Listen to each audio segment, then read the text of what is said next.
காலம் எல்லாம் கதைகள் சேனலில் நள்ளிரவு மல்லிகை அத்தியாயம் 25. சந்து நாயரும் ஜெயந்தனும் சோழி குறிப்பிட்ட திசையில் கோயிலை நோக்கி நடக்கத் தொடங்கினர். உங்க ஊர் கோயிலுக்குத்தான் இப்ப போறோம், ஜெயந்தன் கூறினார். ஏற்கனவே நாம அங்க ஒரு தடவை போனோம். ஆனா அப்ப நம்மகிட்ட சரியான ஆதாரம் எதுவும் இல்லாம இருந்தது. இருவரும் அந்த இரவு நேரத்திலேயே கோயிலை அடைந்தனர். எங்கும் இருள் பரவி இருந்தது. வெளிச்சத்தின் எந்த ஒரு அடையாளமும் அந்த பகுதியில் இல்லாமல் இருந்தது. காற்றே இல்லாத போதிலும் அசைந்து கொண்டிருந்த ஆலமரத்தின் இலைகள் மட்டும் என்னவோ ரகசியம் பேசிக்கொள்வது போல் சலசலத்தன. மிகவும் மென்மையாக எழுந்த அந்த ஓசை மட்டும் அந்த இடத்தின் மர்மத்துக்கு ஏதோ ஒரு அசைவை ஏற்படுத்துவது போல் இருந்தது. ஜெயந்தனும் சந்துநாயரும் அந்த ஆலமரத்தின் அடியில் நின்றிருந்தனர். அங்கிருந்து பார்த்தால் கோயிலின் வடிவம் நிழல் உருவம் மாதிரி தெரிந்தது.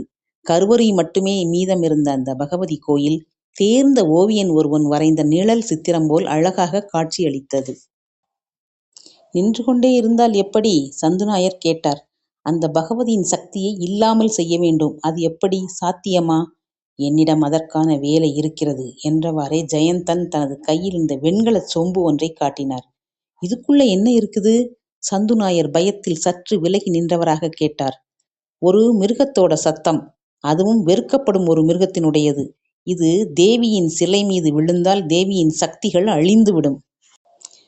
ஜெயந்தன் நம்பிக்கை நிறைந்த குரலில் பேசினார். எனக்கென்னவோ பயமாக இருக்கிறது. சந்துநாயர் பின்னுக்கு நகர்ந்தபடி பேசினார். நீங்க எதுக்காக பயப்படணும்? நான் தான் உங்க பக்கத்திலேயே இருக்கிறேனே. சக்தியை குறைக்கவும் அதிகப்படுத்தவும் என்ன செய்யணுங்கிறதை நான் கத்து வச்சிருக்கேன். இது மாதிரி எவ்வளவு இடங்கள்ல செஞ்சிருக்கேன். ஜெயந்தன் கயிறு ஒன்றினால் வாய்ப்பகுதியை கட்டி வைத்து பிடித்திருந்த சொம்புடன் கருவறையை நோக்கி நடந்தார். என்ன நடக்கப் போகிறது என்பது தெரியாமல் பயத்துடன் சந்துநாயர் நின்ற இடத்திலேயே அசையாமல் நின்றார். அடர்ந்து பரவி படர்ந்திருந்த ஆலமரத்தின் இருண்ட பகுதியிலிருந்து வௌவால் கூட்டம் ஒன்று சட்டென்று குரல் கொடுத்தபடி விருட்டென்று பறந்தது. அவை பறந்தது ஒரே சமயத்தில் 1000 அம்புகளை எய்துவிட்டது போல் இருந்தது. திடுக்கிட்டு சந்துநாயர் தன்னையும் மீறி தரையிலிருந்து 1½ அடி உயரத்துக்கு உயர்ந்து குதித்தார். என்ன நடக்கப் போகிறதோ என்கிற பயங்கலந்த துடிப்புடன் ஜெயந்தனது செயல்களையே வைத்த கண் வாங்காமல் பார்த்து கொண்டிருந்தார். அதற்குள் ஜெயந்தன் செம்புடன் கருவறைக்கு முன்புறம் யாழியின் வடிவம் செதுக்கியிருந்த சிலையை நெருங்கியிருந்தார். இன்னும் 3 படிகளை கடந்தால் கருவறையிலுள்ள தேவியை நெருங்கியிருப்பார். ஜெயந்தன் தனது இடது காலை முன்புறமாக எடுத்து வைத்தார். அடுத்த நிமிடம் கருவறையின் கதவு யாரோ மிதித்து திறப்பது போல் வெளிப்புறமாக விசையுடன் திறந்து கொண்டது. அத்துடன் விசிலடிப்பது போன்ற சத்தத்துடன் வெளியே பாய்ந்து வந்த ஒன்று ஜெயந்தனின் கையிலிருந்த செம்பின் சரட்டில் சிக்கி சொம்புடன் அந்தரத்தில் உயர்ந்து எழும்பத் தொடங்கியது. கோயிலின் எல்லையை தாண்டி யாரோ எய்துவிட்டது போல் அது மேற்கு திசையில் நோக்கி விரைந்தது. கோயிலில் இருந்து ஏறத்தாழ 1/2 கிலோமீட்டர் தொலைவில் இருந்த ஆற்றின் மேற்பரப்புக்கு வந்த சொம்பு கயிறு அறுந்து விழுந்தது போல் ஆற்றில் விழுந்து கவிழ்ந்து மறைந்தது. கண்ணிமைக்கும் நேரத்திற்குள் நடந்து முடிந்த செயலுக்கு பிறகு விசிலடிப்பது போல் விசையுடன் பறந்து போன பொருள் அதே வேகத்துடன் திரும்பி வந்து கருவறைக்குள் மறைந்ததுடன் கருவறையின் கதவுகளும் வலுவுடன் மூடிக்கொண்டன. எத்தனையோ தடவை பைசாசிகமான செயல்களை செய்திருக்கிற ஜெயந்தன் இந்த ஒரு கணத்தில் பயந்து நடுங்கவே செய்தார். சட்டென்று அங்கிருந்து பின்னோக்கி நகரத் தொடங்கினார். சந்துநாயரின் பக்கத்தில் வந்து நின்றார். அதே நேரம் சற்று நேரத்துக்கு முன்பு பறந்து போன வௌவால் கூட்டம் பழையபடி மரத்துக்கு திரும்பி வந்து இருளுக்குள் தங்களது இருப்பிடங்களில் தஞ்சமடைந்தன. வௌவால்கள் இருட்டின் துளிகளாக கரைந்து மரத்தின் அந்தகாரத்தில் கரைந்து போயின. என்ன நடந்தது? சந்துநாயர் பிரமை பிடித்தவரை போல் கேட்டார். நான் நினைத்தது போல் விஷயம் அவ்வளவு சுலபமாக இல்லை. இந்த கோயிலில் உள்ள பகவதியின் சக்தி மிக அதிகம்தான். உடனடியாக இதற்கு ஏதாவது மாற்று கண்டுபிடித்தே ஆக வேண்டும், ஜெயந்தன் கூறினார். அந்த சத்தம் எங்கிருந்து கேட்டது? என்னோட யூகம் சரியானதா இருந்தா கருவறைக்குள் உள்ள பகவதியின் கையில் உள்ள திரிசூலம் பாய்ந்து வந்து என் கையில் இருந்த சொம்பை பறித்து கொண்டு போயிருக்க வேண்டும். போய் திரும்பியும் இருக்கிறது, ஜெயந்தன் கூறினார். அப்படியா சொல்றீங்க? அப்ப நம்ம உடனடியா இந்த இடத்துல இருந்து கிளம்புறது நல்லது. ஒருவேளை அந்த சூலம் நம்ம மேலேயும் பாயறதுக்கு வாய்ப்பு இருக்கு. சந்துநாயர் பயம் கலந்த குரலில் பேசினார். இப்போதைக்கு கிளம்ப வேண்டியதுதான். ஆனால் பிரச்சனை இத்துடன் தீரவில்லை.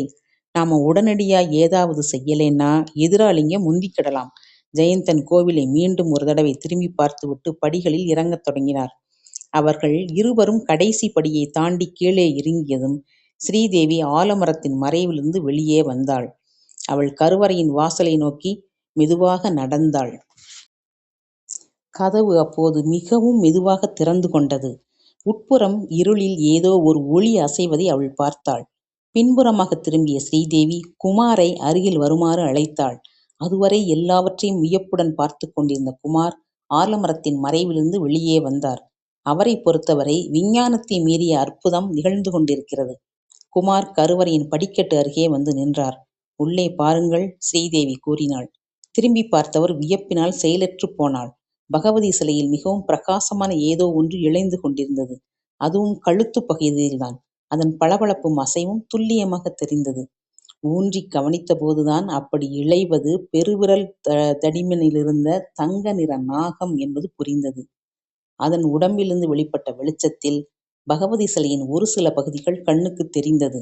மிகவும் மெதுவாக இழைந்து நகர்ந்த அந்த நாகம் சூலத்தின் மீது ஏறி பிறகு மறுபடியும் பகவதியின் கழுத்து பகுதிக்கே திரும்பியது.